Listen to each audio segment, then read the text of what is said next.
Hello everyone, कैसे हैं आप सब। आई होप अच्छे होंगे, मस्त होंगे और मेरी कहानी एंजॉय कर रहे होंगे। और मुझे इतना प्यार देने के लिए बहुत बहुत बहुत धन्यवाद।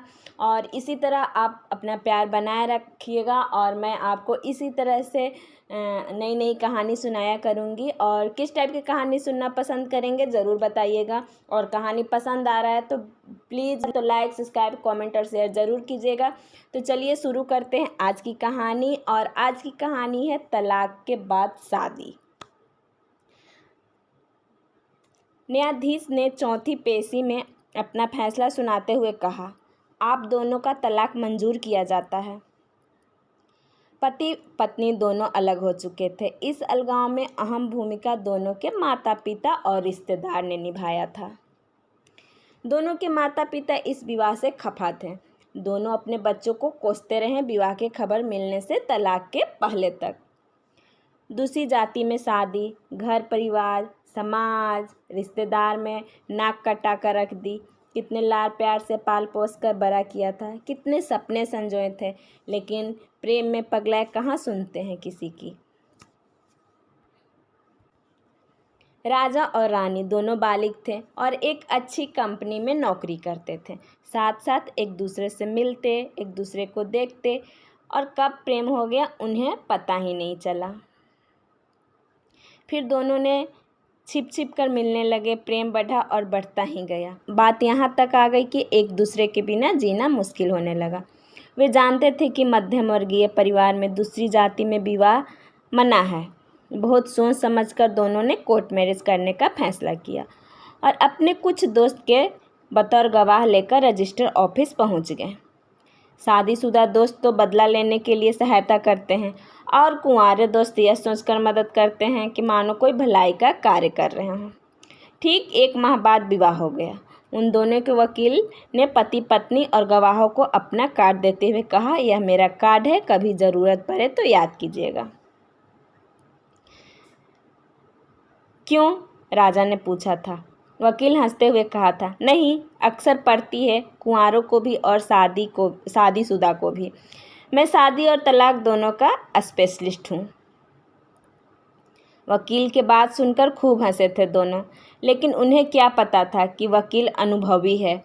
कुछ दिन हंसते गाते बीत गए।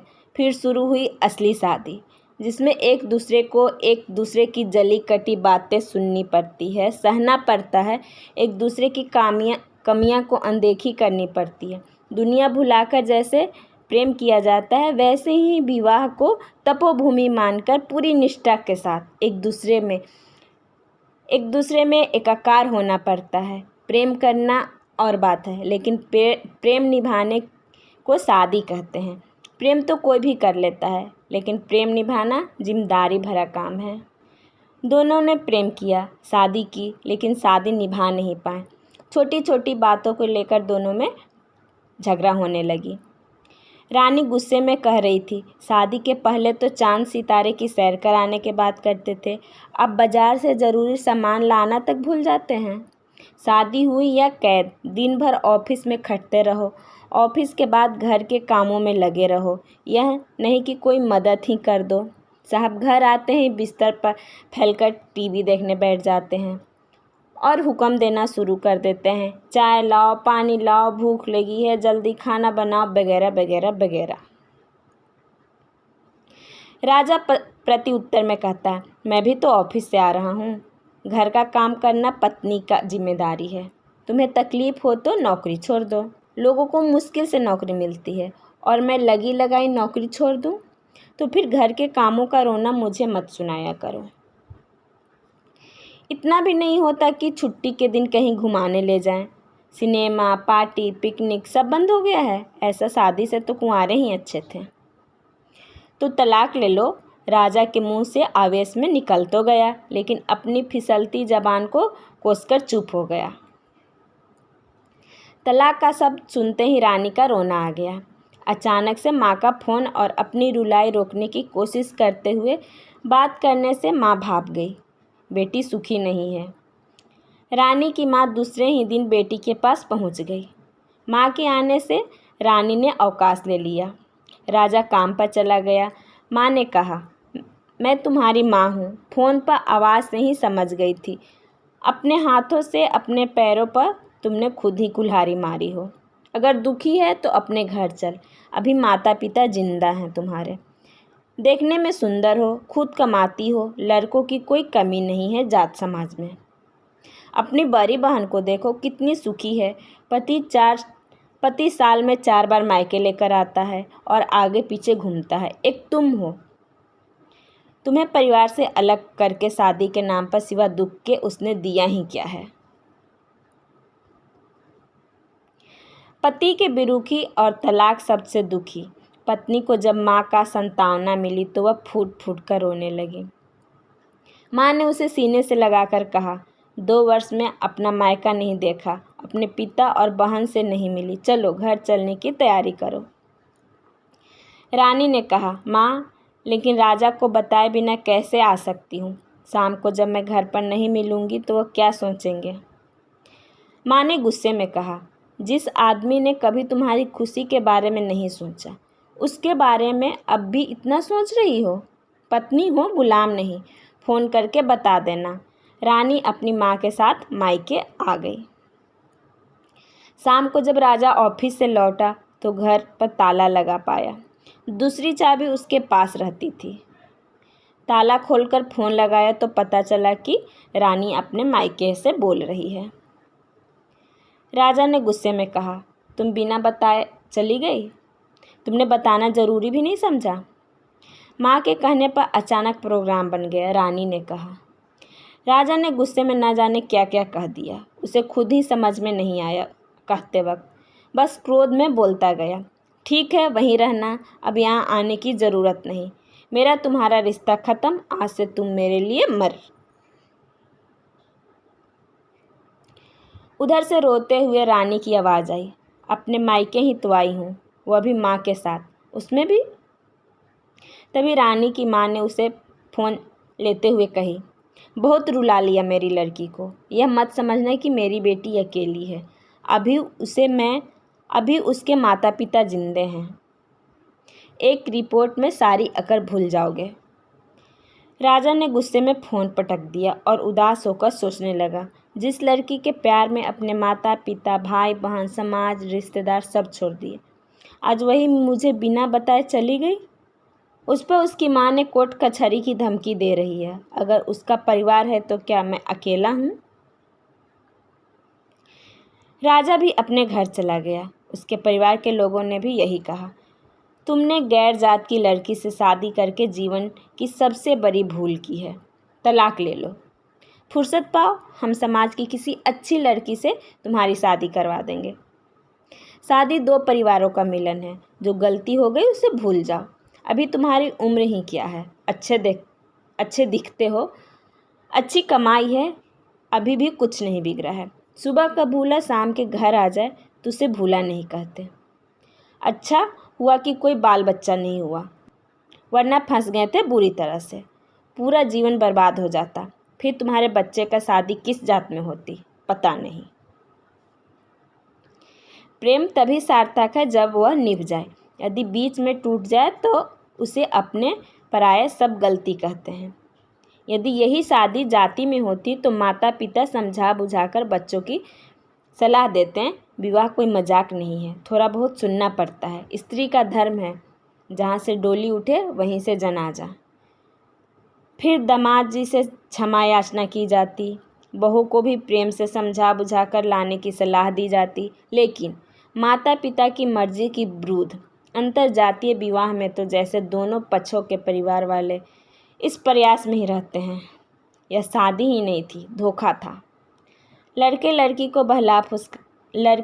को बहला फुसलाकर प्रेम जाल में फंसा लिया गया था। उनकी बेटा या बेटी तो सीधा साधा था। अब तलाक ही एकमात्र विकल्प है। यह शादी टूट जाए तो ही सबका भला हो। ऐसे में जीजा नाम के प्राणी, घर का सम्मानित व्यक्ति, समाज सलाह ली जाती है और जीजा वही कहता है जो सास ससुर समाज कहता है। इस बंधन के बंध तोड़ने का काम जीजा सबसे आगे बढ़कर करता है। राजा, रानी और रानी राजा से बात करना चाहते तो दोनों तरफ से माता पिता फ़ोन उठाकर खरी खोटी सुनाकर तलाक की बात पर अड़ जाते और बच्चे के कान में उल्टे सीधे मंत्र फूंककर एक दूसरे के खिलाफ घृणा भरते।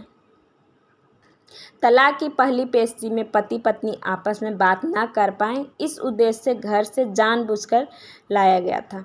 कोर्ट में और साथ में माता पिता जीजा हरदम बने रहते थे, कहीं कोई बात न हो जाए। उसने अपना पटना में तबादला करवा लिया या कहें करवा दिया गया। मजिस्ट्रेट के पूछने पर दोनों पक्षों ने तलाक के लिए रजामंदी दिखाई। फिर दूसरे पेशी में उन वकीलों ने दलील दी। तीसरी पेशी में पत्नी और पति के साथ में थोड़े समय के लिए छोड़ा गया। कुछ झिझक, कुछ गुस्सा, कुछ दबाव के चलते कोई निर्णय नहीं हो पाया। चौथी पेशी में तलाक मंजूर कर लिया गया।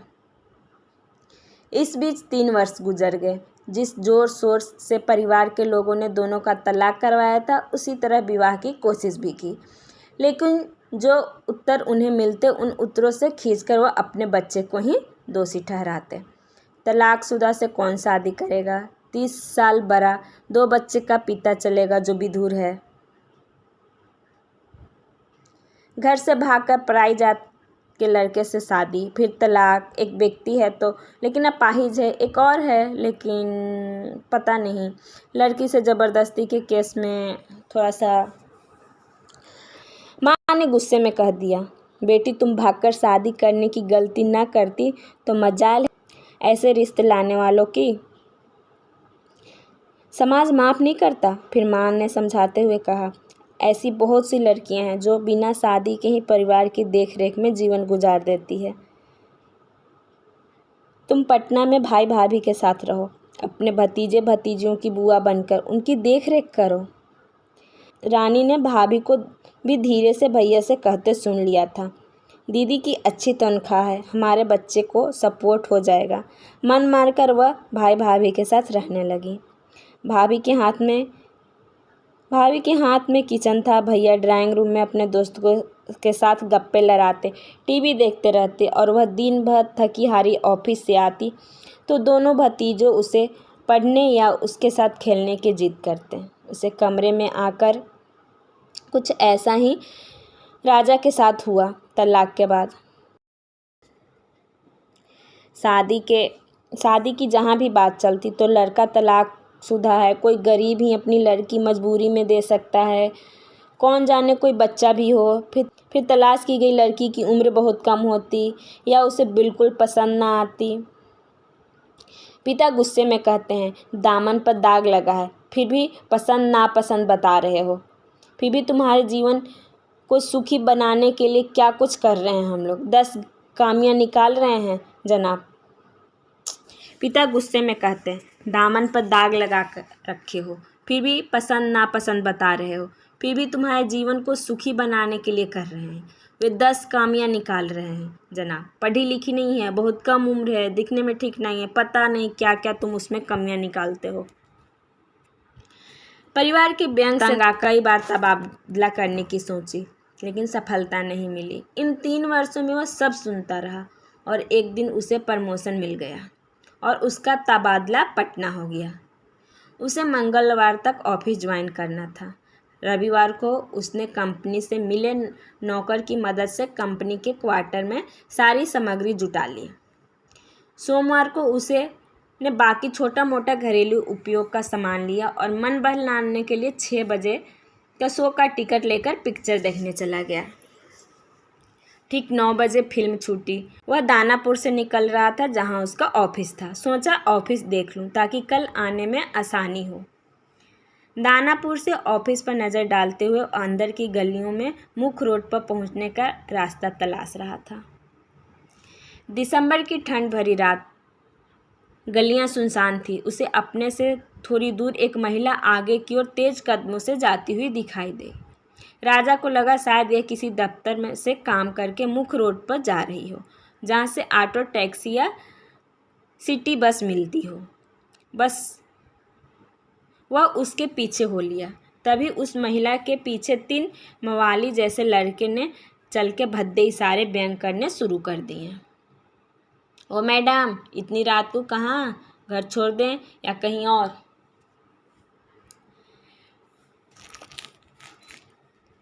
फिर तीनों ने उसे घेरकर उसका रास्ता रोक लिया।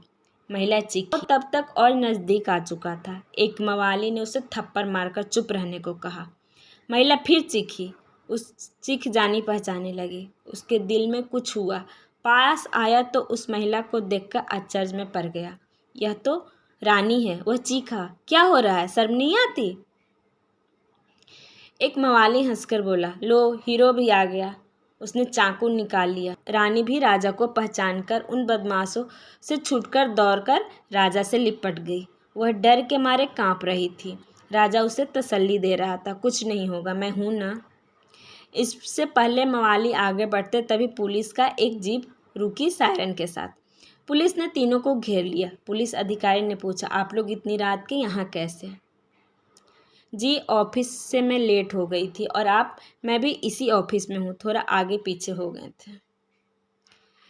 रानी जिस तरह राजा के साथ सिमटी थी उसे देखकर पुलिस अधिकारी ने कहा, आप पति पत्नी को साथ साथ चलना चाहिए।